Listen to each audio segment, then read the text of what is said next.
He says that something's going to happen in the latter times. Now, we need to define latter times because there's a lot of confusion about that.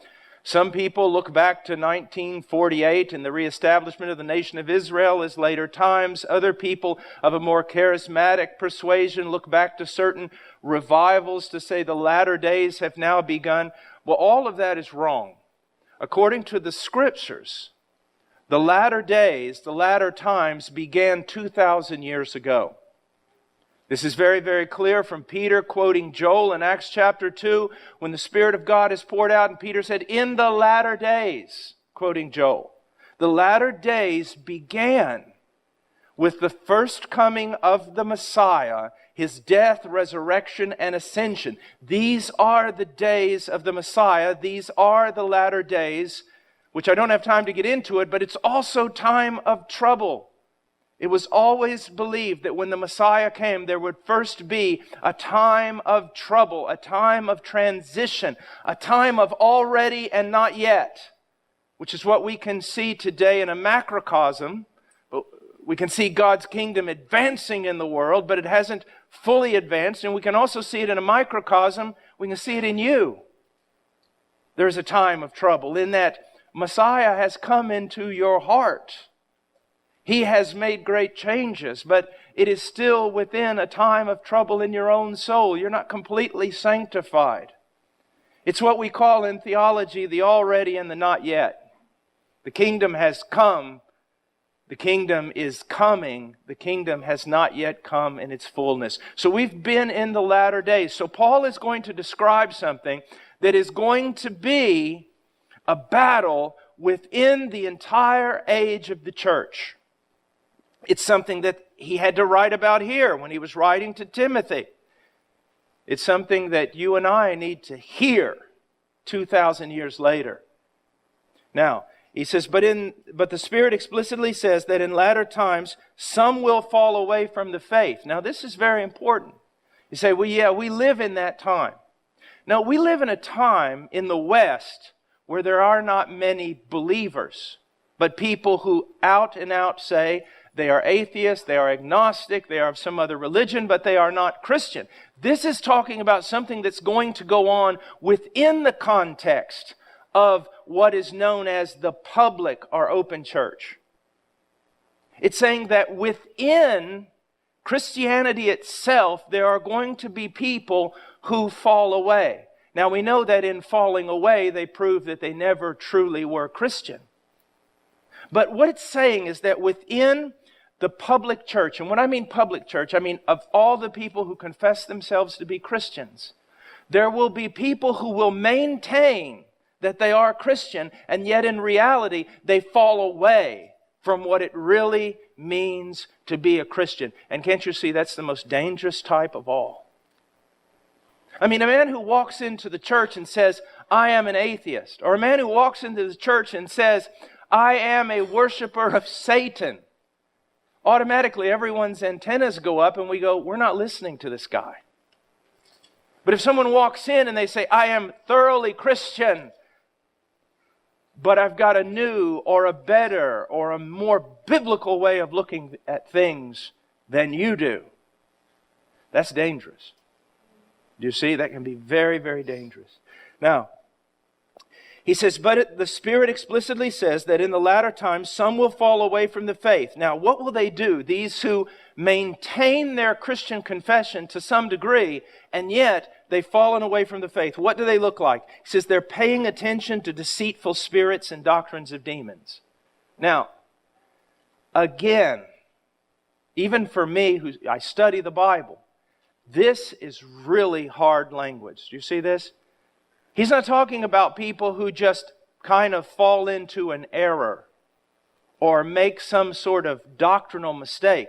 He is talking about something grave, severe, dangerous. Now let's just go back and summarize. Remember what I said. He says the Spirit explicitly says. That's very unique language. He's saying this is important. Listen. And then he comes back and goes, these errors of these people who confess themselves to be Christians is nothing more than the doctrines of the devil himself. Now, He goes on to describe these people. In verse 2, he says, by means of the hypocrisy of liars. And then he says, seared in their own conscience as with a branding iron. Now, when a conscience is seared, it means that, well, for example, when we used to dehorn cattle on our ranch, at times there was a time where you sawed off horns, and then as we got more modern, we would take this hot, searing iron that was about this big around, had a hole in the middle of it. You place it over the horn. And at first it was horrible pain. I mean, you'd have to wrestle that animal. If you didn't have his head in a head catcher, you had a war on your hands. But then as that went in there, it seemed like the pain almost stopped. What happened? The nerves were seared. There was no longer any feeling. And so we're talking about individuals who in one sense have no sense whatsoever of their sin. Not only are they blind to it, they don't feel it. They don't sense it. They're not a confessional people, a people who are constantly seeing greater manifestations of the glories of God and greater manifestations of their own sin and living a life of confession. No, they are fine. They are fine. Now, there's also hypocrisy. Because whenever you enter into what we would call the Christian religion, and yet you no longer see your sin as any big deal, we're talking about self-righteousness. And when we're talking about self-righteousness, we're talking about hypocrisy. My family and I have been studying the Pharisees in the last few days. And the one thing that is amazing about the Pharisees is how blind that they truly were. They were like to themselves. They thought of themselves as a beautiful mowed field of green grass.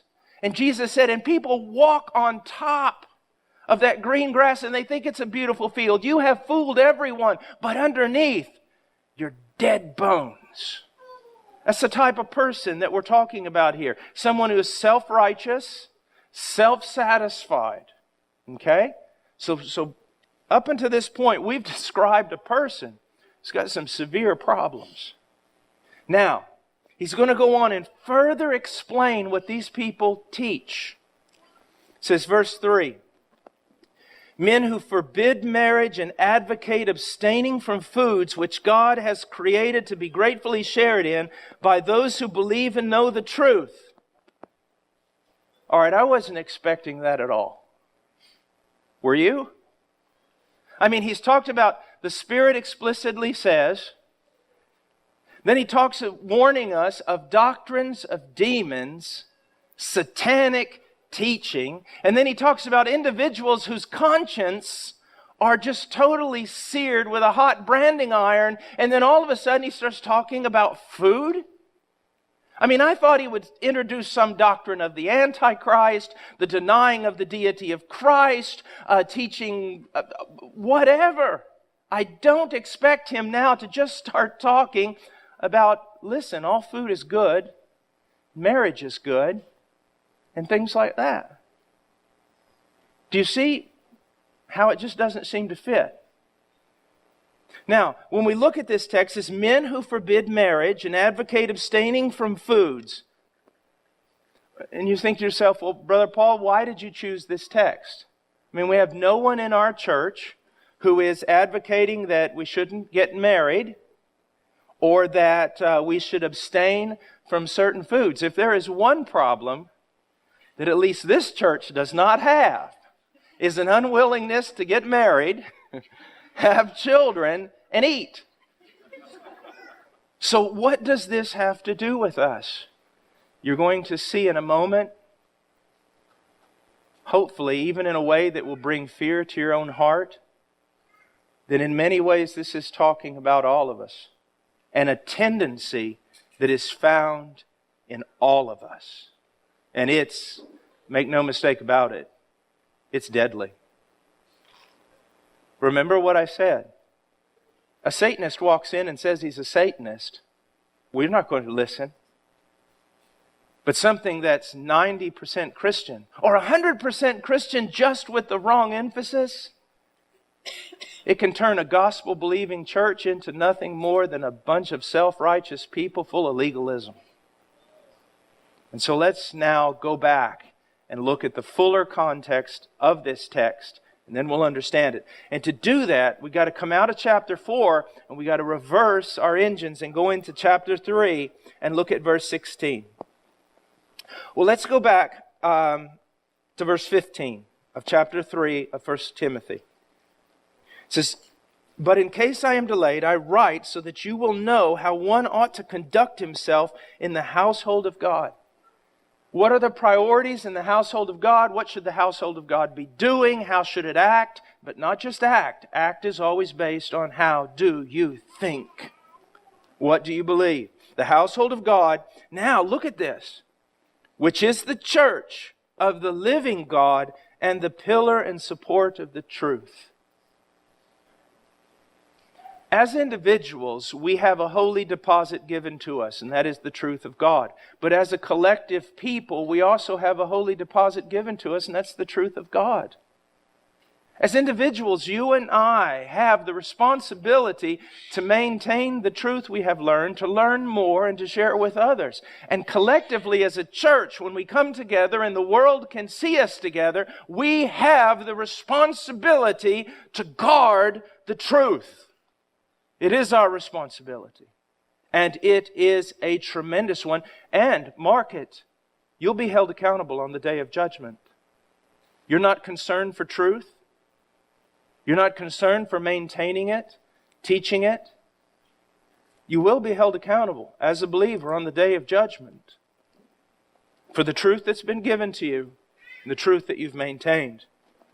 Now, he goes on and he says this, "By common confession, great is the mystery of godliness." By common confession. He says, I don't even need to say this, but I'm going to say it. That's what he's saying. He said, it is commonly known. If there is a truth which everyone in Christianity knows and is in agreement with, it is this: great is the mystery of godliness. How can a wretched, radically depraved sinner, God-hating, sin-loving, become a man or a woman who is godly, full of piety, full of Christian virtue? I mean, if anyone would ask that question, you've probably heard me say this before, but it is a greater demonstration of God's power when He converts a man than it is when He created the universe. He created the universe ex nihilo, out of nothing. But when He recreates a man, He does it out of a mass of radical depravity. I remember my years in Peru. There was a family, I won't mention their name, but they were both lawyers. And the husband was a scoundrel of scoundrels. He was a scoundrel among lawyers. He was a scoundrel. And he was converted. And he became one of the finest men I have ever known. One of the finest. How does that happen? That's a mystery. And see, one of the reasons why it's so important that you understand the doctrine of depravity is so that you can revel in that mystery. If you think that men are just pretty much good and God just kind of, does a little bit, touches them a little and brings them into His family, then you can't appreciate the gospel. But when you realize that Hitler is what you would have been if God had not restrained your evil, then when you see yourself with new virtue, loving God and loving people, you go, great is the mystery of godliness. It's a mystery that science hasn't been able to figure out. I mean, we can land a man on the moon, but we can't make a safe neighborhood.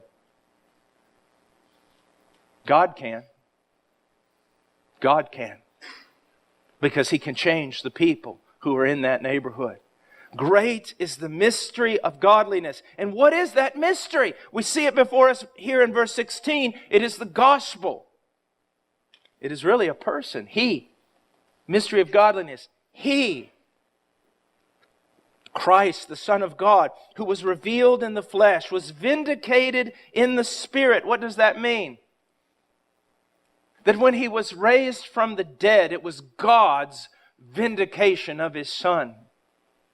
If you have any doubt whether or not Jesus of Nazareth was the Son of God, God answered that question. He raised Him from the dead. And if that's not enough vindication for you, if that's not enough evidence, then I've got some bad news instead of good news. No other evidence will be given to you. He raised Him from the dead, and He vindicated Him. He was seen by angels. He was proclaimed among the nations. One of the things that's so important to understand about Christianity is it wasn't done in a corner somewhere. It isn't some hidden or nationalistic religion. It's been proclaimed among the nations, and people from every tribe and nation and language. Most have already come into the fold, and others will before He comes back. You see, when you look at Christianity from the perspective of the West or the United States, you might say, wow, small minority. Small minority. You go to Indonesia, you look at the amount of Christians, and you might say, small minority. But if you take all the Christians from every country of the world and you bring them all together, you see this is the biggest thing going. So He was vindicated in the Spirit. He was seen by angels. He was proclaimed among the nations. He was believed on in the world. He was taken up into glory. He has outlined for us the gospel of Jesus Christ. Now, what is the great mystery? The revealed mystery now. What is the great truth, the only truth that can make a man godly? That can make a man pleasing to God? That can give a man true piety? What is the only thing that can do that? The gospel of Jesus Christ. The gospel of Jesus Christ not only saves us, the gospel of Jesus Christ is the primary means of sanctifying us, of changing our lives, of making us imitators of God in Christ. It is this message of the gospel. It is understanding the gospel. And in that understanding of the gospel, being changed by it, and the greatest manifestation of that change being faith towards God and love towards the saints. And it's the only message. You see, here's one of the great problems in the church today. We thoroughly believe Romans chapter 1, verse 16. We say the gospel is the only message, the only power through which a man can be saved. I wish we would carry that on to sanctification. But then when we get to sanctification, we've got all sorts of ideas of how to make someone holy. Put all kinds of rules on them to make them holy. No. The same message that saves is the message that sanctifies. Now, in this context, we can understand verse 3. Men who forbid marriage advocate abstaining from foods which God has created to be gratefully shared in by those who believe and know the truth. What is he talking about?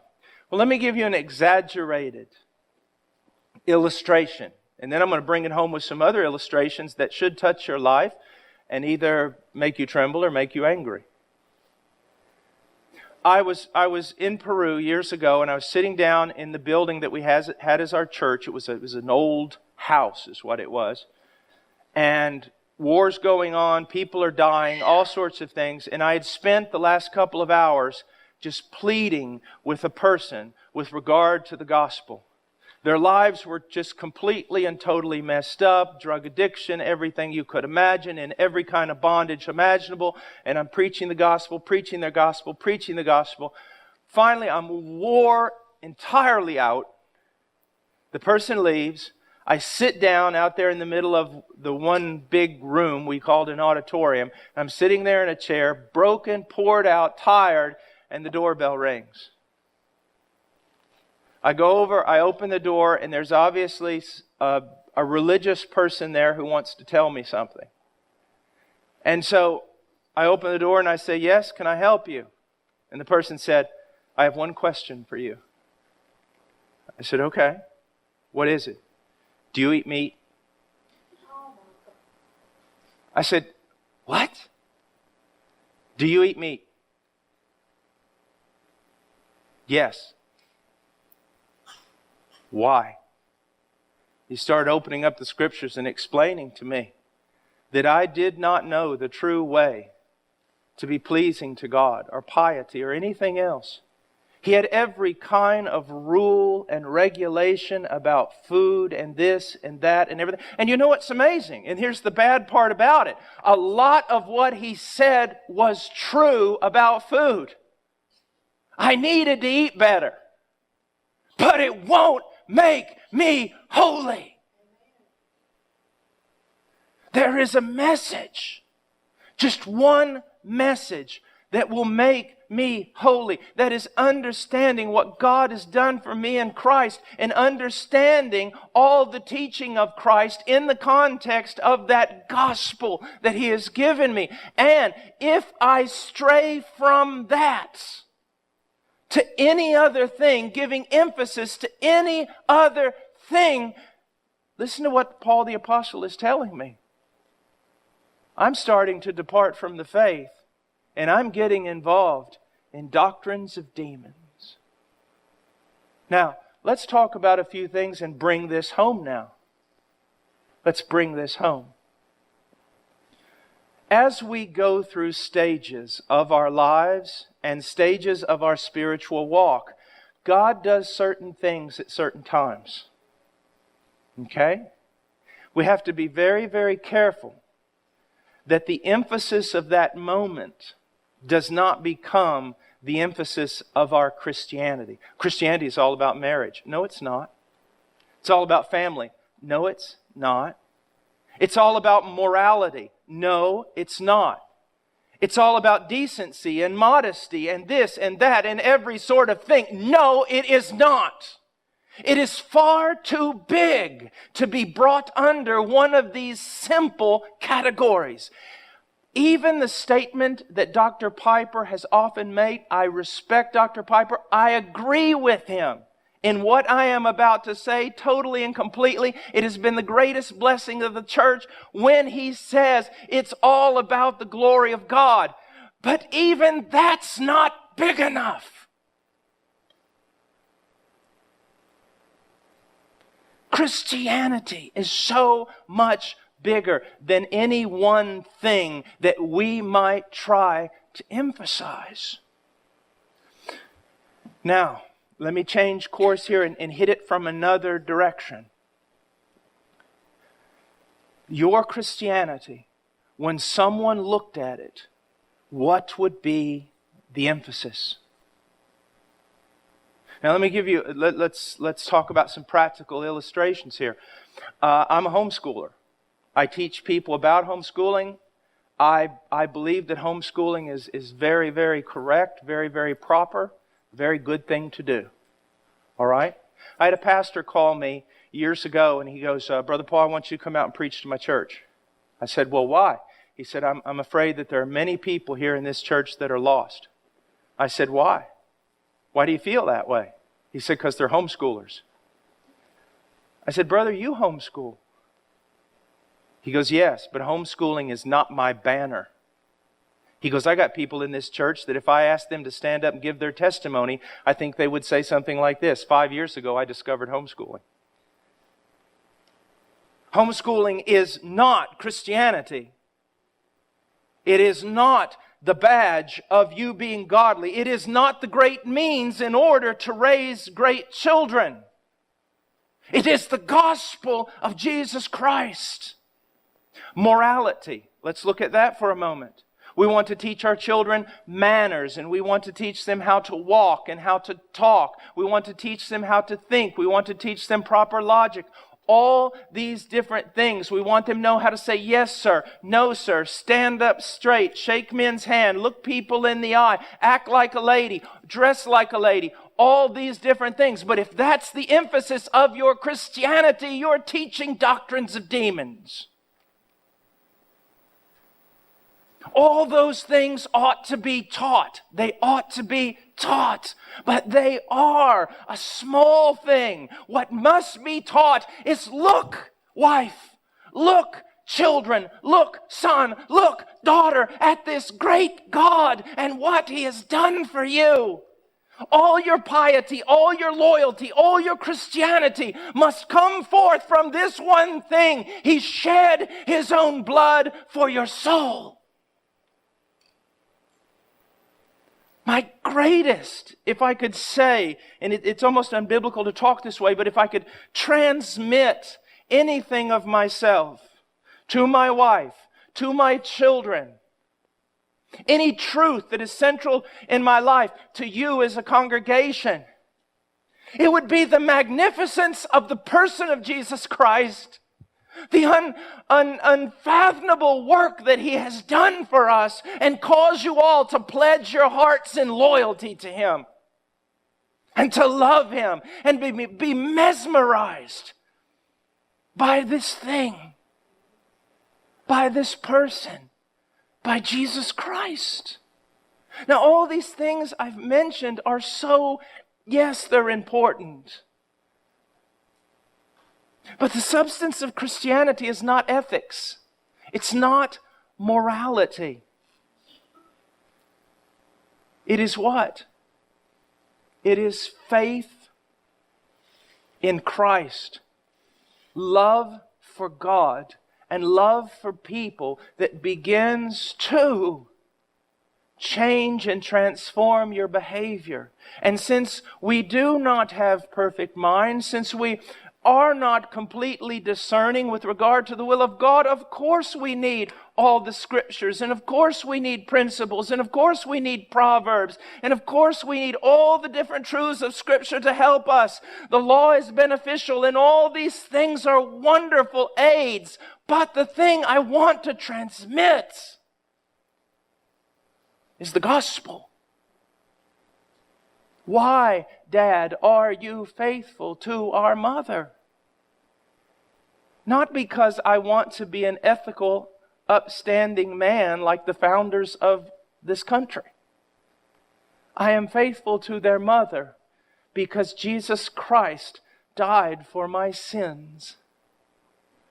Dad, why do you spend time with us? It just provides an opportunity to say, at one time your father was an extremely wicked man who would not be able to do any of the things he is doing right now in this family. But Jesus Christ, loyalty to Him, that must be first in everything, or we create a family full of Pharisees, a church full of Pharisees, and a lot of people emphasizing and talking about things that just aren't that important. Is it important to dress decently? Absolutely. Absolutely. But from where should that come? We should have the wisdom of Scripture to guard us in this, because we live in a culture that doesn't even know how to spell the word decency or modesty. But it flows from the fact of what? That Christ died for me. Do we want young men to act like young men and young ladies to act like young ladies? And do we go to the Scriptures in order to discover what that's like? Absolutely. But it's not about that primarily. It's about Jesus Christ and His gospel. And that's what Paul is getting at here for all of us, is let's not ever be distracted from what is the corpus, what is the main, what is the core, what is the foundation of our Christian life.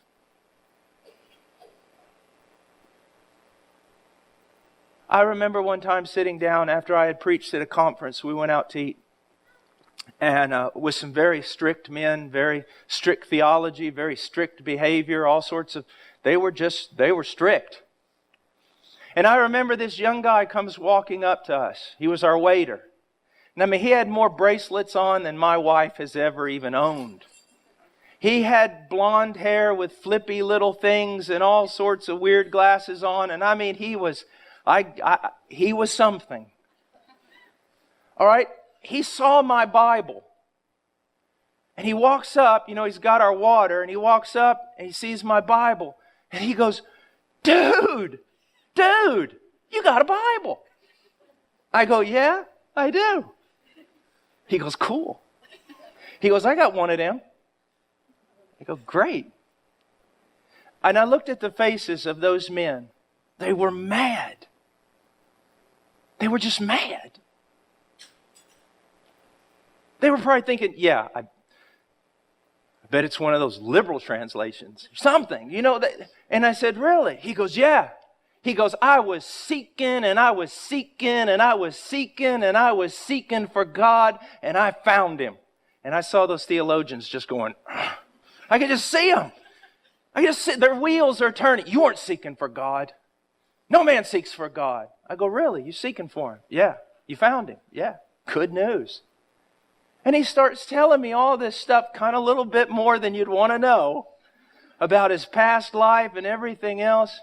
And he walks away to get our meal. And I looked back at those men and I said, you know what? It's better to have it and not know what to call it than to know what to call it and not have it. God's done something in that young man's life. The most important thing that could be done, God has done in his life. Yes, he's probably not had a father. Yes, he's so given over to so many things that he doesn't even understand. But look, I don't want to be offensive, but I said, men, he's not living with his girlfriend anymore, is he? He's recognizing some things here. What did that? The gospel did it. Now let's come along and help this guy and try not to mess him up with all our little emphasis that are not emphasis. Let's try to help him, love him. Let's gospelize him. Gospelize him. Teach him more and more of the gospel. Yes, we're going to talk to him about the law. We're going to talk about manhood. We're going to talk to him about family. We're going to talk to him all those things. But those things, correctly lived out, are only results of having understood the gospel of Jesus Christ. The gospel of Jesus Christ. And that's what I want us to see in this church. We can all have different emphasis. That's part of being a body. I come to the body with certain gifts, ways of looking at things, maybe a little bit different than you. You come, other emphasis. But here's what I want us to see in this church. That it's the gospel of Jesus Christ. And that's the main thing. And that's the only thing that produces piety. You know, when you talk about men, this is kind of off the subject, I guess, a bit. But men, when you talk about your family devotions, or discipling your wife, or discipling your children, which if you love God is one of the main things you should be doing. I have preferred to use a term now that's been very helpful to keep me on track. You know, a lot of times when we meet with our wives, family devotions, or specifically with our children, we may have a tendency to, it's discipleship, it's teaching them this, it's teaching them that, it's me preaching to them, it's all these different things. And all those are important. But I use this word. I seek to gospelize my wife. I seek to gospelize my children. What do I mean by that? You see, teaching is pretty easy. That's why preaching is much easier than true discipleship, one-on-one discipleship or discipleship with a group of guys. Because when you're discipling, when you're gospelizing, it is through the teaching that you're giving, but it is also through the life that you are living. I want, with my children, to communicate who is God, who is this magnificent Christ, what has He done for us on this cross. And then I want those things that flow from that, like love and mercy and grace and compassion and all these things. I want that to flow out of my life into them. I want them to see that as the standard. Listen to me. If you grab the gospel and take seriously the commands to love one